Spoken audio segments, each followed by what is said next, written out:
hanjabaadii ugu dambeysay ee dil ah ayaa loo jeediyey fanaaniinta Sharma Boy iyo Xamdi Bilan oo doonaya maalinka ciida inay u kala kiciyaan show aan weliba hore loo arag oo ay doonayaan inay kala qayb galaan fanaaniinta ka soo cararay Hargeysa ee Najmo Nashaad iyo Axmed Aarshe.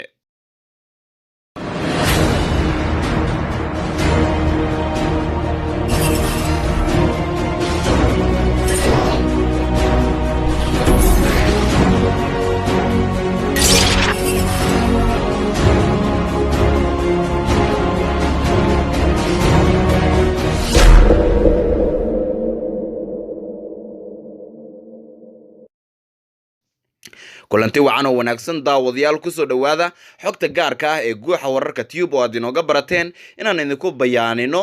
waxyaabaha hoose ee aad hadal haysaan oo xaqiiqdooda aynu banaanka soo dhigno.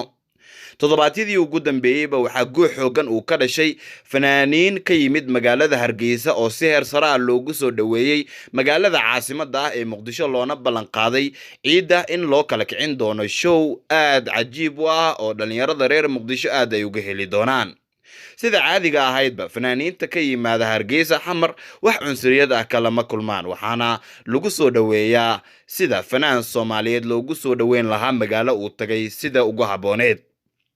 laakiin Axmed Aarshe iyo Najmo Nashaad oo dhowr toddobaad ku sugan magaalada Muqdisho isla markaana isaga soo baxsaday magaalada Hargeysa ayaa imika waxay la kulmayaan culays aad u xoogan. culayskooda ayaa waxa uu ka bilowday in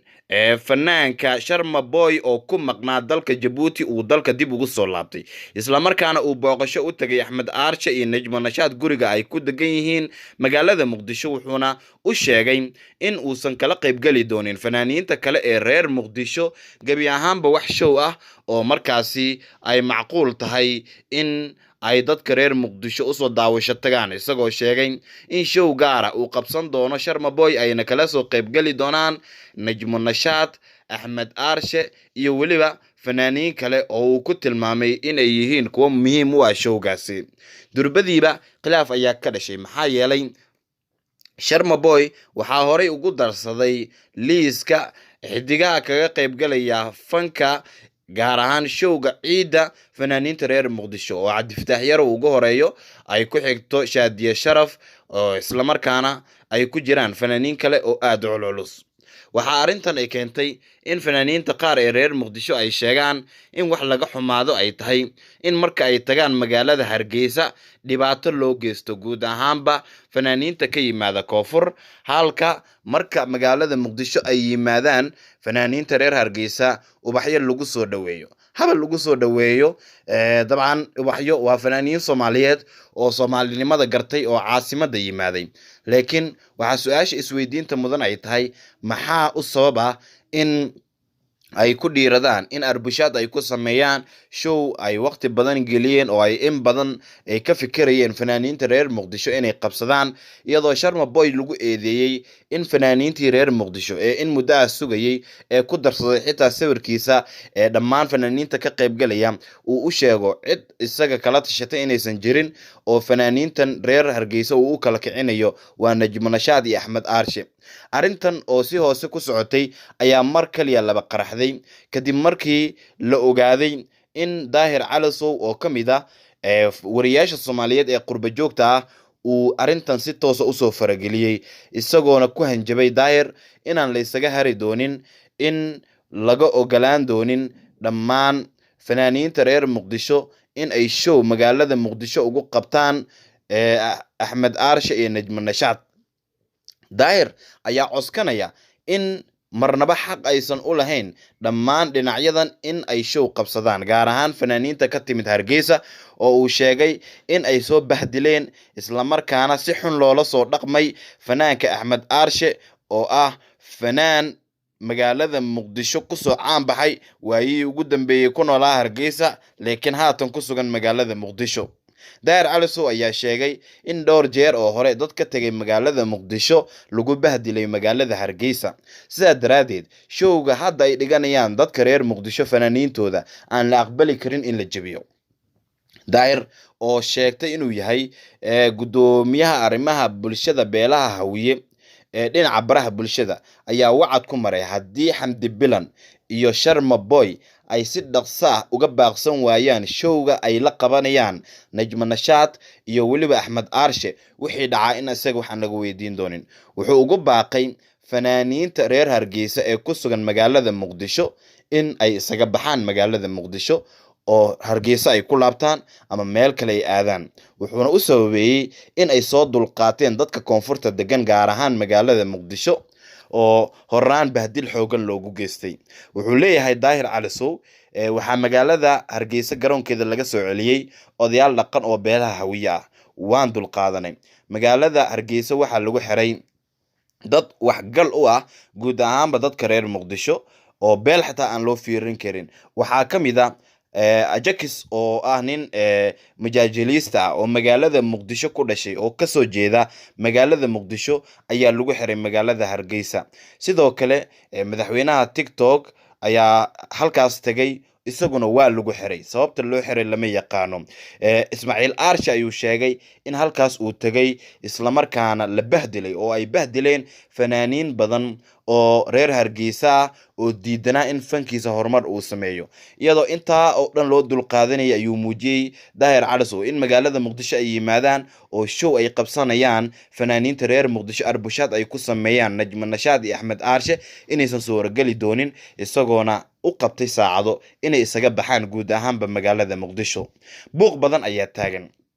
Daahir ayaa sidoo kale ku doodaya in Cabdimanaan oo ah ninka iska leh TV-ga Astaan oo ka soo jeeda magaalada Muqdisho in muddo ah uu ku xirnaa magaalada Hargeysa bilaa sabab oo ma jirto Cabdimanaan maxkamad la soo taagay iyo dambi gaar ah oo lagu eedeeyay. Wuxuuna leeyahay Daahir Cali Sow waxa ay muujinaysaa in dadka reer Hargeysa iyo guud ahaanba Somaliland ay wanaagsan yihiin laakiin aysan marnaba ka gubanin dhibaatada maamulkooda uu sameynayo. Haddaba Sharma Boy iyo Xamdi Bilan ayuu ugu baaqay inuu digniin u dirayo oo aysan ka qayb gali karin wax show ah oo ay la qabanayaan Najma Nashaad iyo Axmed Aarshe iyo fanaaniin kale oo Hargeysa ka soo jeeda. Daahir waxa uu ku hanjabay inuu aari doono Ismaaciil Aarshe oo lagu soo bahdilay magaalada Hargeysa sida uu hadalka u dhigay. Aarshe tan iyo markii uu ka yimaaday magaalada Hargeysa wareysyo dhowr ayuu bixiyay. Wareysyadiisana wuxuu ku sheegayay inta badan in markaasi aysan jirin dhibaato uu la soo kulmay oo uu u gala sheeganayay dad badan oo reer Hargeysa oo soo dhaweeyay isla markaana ku soo dhaweeyay magaalada Hargeysa. Laakiin Daahir Cali Sow oo soo fargeliyay arrintan ayaa ku hanjabay haddii nimanka lagu magacaabo Axmed Aarshe iyo Sharma Boy ay qabtaan fanka ciida showga ciida isla markaana Najma Nashaad halkaas ay ka soo muuqato baraha bulshada aan lagu sii arki doonin hees iyagoo ay qaadaan, taasoo la micnaa in YouTube-yada oo dhan laga saari doono heesihii ay qaadeen iyo wareysyadooda inuu habada ku cuni doono. Waana qalqal culus oo soo wajahay Sharma Boy oo haatan ka mid ah fanaaniinta ugu shidan dalka, Najma Nashaad oo ah ininta ku caan baxday qosolka, Axmed Aarshe oo ah fanaan la holin waayay oo ka soo caan baxay magaalada Hargeysa isna. Waxaana arrintan la isku dayi doonaa bal in si hoose loo xaliyo, laakiin waxaa muuqanaysa in meeshii ugu dambeysay ay taagan tahay isla markaana halis weyn ay wajahayaan amni ahaan guud ahaanba dhinacyadan. Haddaba waa kan Daahir Cali Sow oo fariintiisa digniinta ah u diraya Sharma Boy iyo weliba Najma Nashaad iyo Axmed Aarshe. warka waa soo koobaya. warku iyo wala dheeraan qolada reer Hargeysa xamar joogto waxaan leeyahay saasaan leesaas intaas la fahmi kariya daad samaysaan dagaalku baraha bulshada u geli doonaa, YouTube yu geli doonaa, Facebook yu geli doonaa, gobolka yu geli doonaa, garoonka la isu istaagi doonaa, meesha xaflad ku dhisaan isku imaan doonaa. haddii aan isku qatan inkii Allah taqaan noo ka dhaweynaa yaa la isku qatalmin gacantaan kala Xamdi iyo Sharma iyo aan u farjaawnaya kala dambeynta iyo nidaamka hal raaco.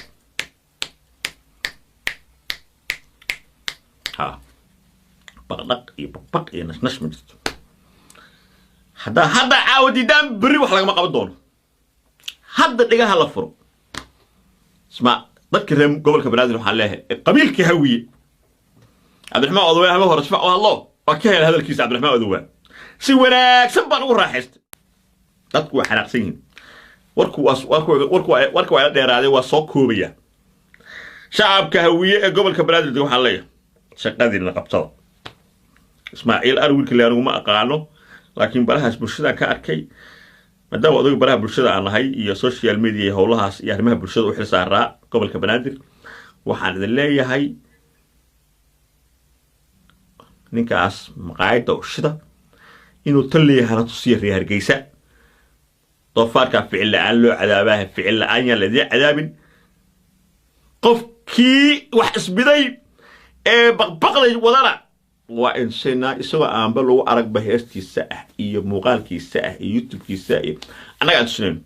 gobolkana dadka aan dhex mari karin guura haddaan rabtaana Hargeysa u guura ha alxamdulillah haddii xamar ku dhibayso guur haddaan xamar la kala xigo waa arki doontaa guur af waxaan ku hadlayaa luqad adag shan booyo guur ha socod yalla dhuuq lama rabo gobolka lagama rabo guura ha waxaan waa nala baray annaga shaqada inaan wadanaa guura fanaaniinta kale ee Muqdisho ayaa iyagu u diyaar garoobay in ay qabsadaan fankooda waxaana halkaas ka soo muuqday fanaaniin dhowra oo uu ka mid yahay Ismaaciil Arka waxaa kaloo ka mid ah fanaanka Soomaaliyeed Dayaxdal Nuurshe waxaa sidoo kale halkaasi ku jira fanaaniin uu ka mid yahay Kaadheeri fanaaniinta labeenta Muqdisho ayaa ka mid ah Shaadi Sharaf iyo gabdho kale oo fanka Muqdisho aad iyo aad sharaf ugu leh waxaana muuqanaysa in fanaaniinta reer Muqdisho iyagoo aad u qalbi wanaagsan ay horaan ugu darsadeen liiska Sharma Boy laakiin Sharma ayaa iska diiday in uu fanaaniinta reer Muqdisho kala qayb galo wax show ah wuxuuna ballan qaaday inuu garab istaagayo walaalihiisa reer Somaliland Sharma iyo Xamdi Bilan waxa haysata laba daran mid dooro oo iyagu waxa lagu yiri ama ka baxay idinku xataa magaalada Muqdisho oo raaca fanaaniinta reer Hargeysa ee Muqdisho ku sugan amba waxaad ka hareysaan showga aad la qabanaysaan Axmed Aarshe iyo Najma Nashaad wixii ka dhacana Daar Calaso wuxuu yiri mas'uuliyadeeda aniga shaqo kuma leeyahay waa dhibaato kale oo soo wajahday guud ahaanba fanaaniinta qaar ee magaalada Muqdisho sida Sharma Boy iyo Xamdi Bilan oo kamid ah fanaaniinta ugu shidan caasimada hadaba adigu maxay kula tahay qaybta commentiga fikirkaaga inoogu reeb guuxa wararka tube alaaba wuxuu ku soo gudbinayaa xogaha ka qarsoon ee aad doonayso in sida weyn lagugu aftiimiyo muuqaalkan haddii aad dhameysatay like inoo saar noo sii share garay haddii ay tahay markii ugu horeysay oo channelkeena aad soo booqatay subscribe inoo saar gambaleelka furo si muuqaaladeena kuwa ugu horeeya aad adiga u hesho mahadsanid